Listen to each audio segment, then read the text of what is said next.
ধর্ষণ বা রেপ এই ওয়ার্ডটা আমাদের দৈনিক জীবনের সঙ্গে যেন কি সহজভাবে জড়িয়ে পড়েছে।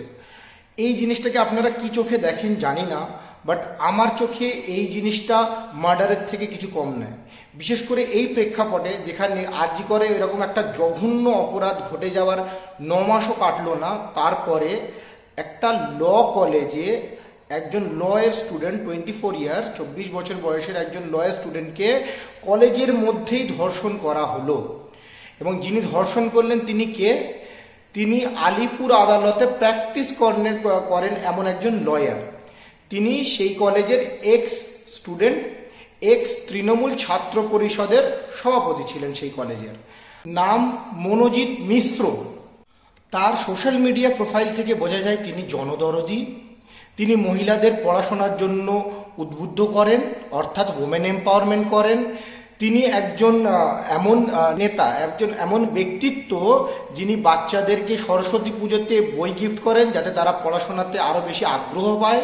তিনি একজন ধার্মিক ব্যক্তি যিনি পূজা অর্চনাও করেন এবং ধর্মের সঙ্গে যুক্ত আছেন। সেই সঙ্গে তার একটা গার্লফ্রেন্ড আছে, তার অর্থাৎ তিনি নিশ্চয়ই কোনো একটা মানুষের জন্য খুব ভালো মানুষ। তারপরে তার ফেসবুক প্রোফাইলে আপনি দেখতে পাবেন তিনি আরজি কর ধর্ষণ মামলার বিচারও চেয়েছেন। বুঝতে পারছেন?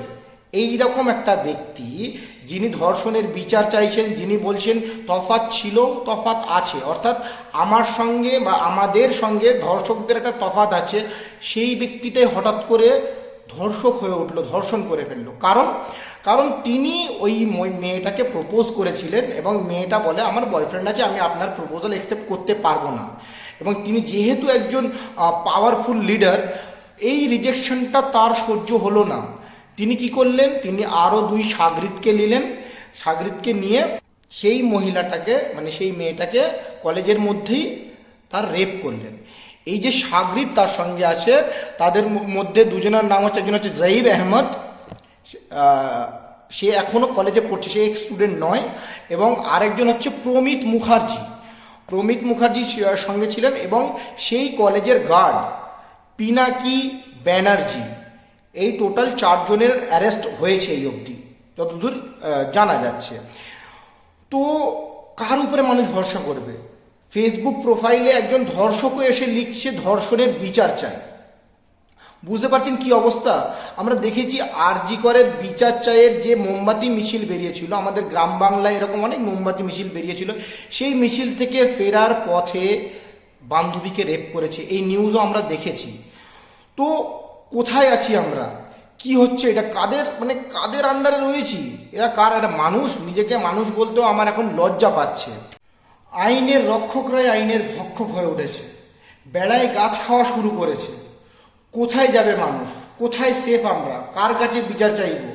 আজকে আরজি করের ওই মামলার যদি সঠিক বিচার চলে আসতো, হয়তো আজকের এই সাউথ কলকাতার ল কলেজের ঘটনাটা ঘটতো না।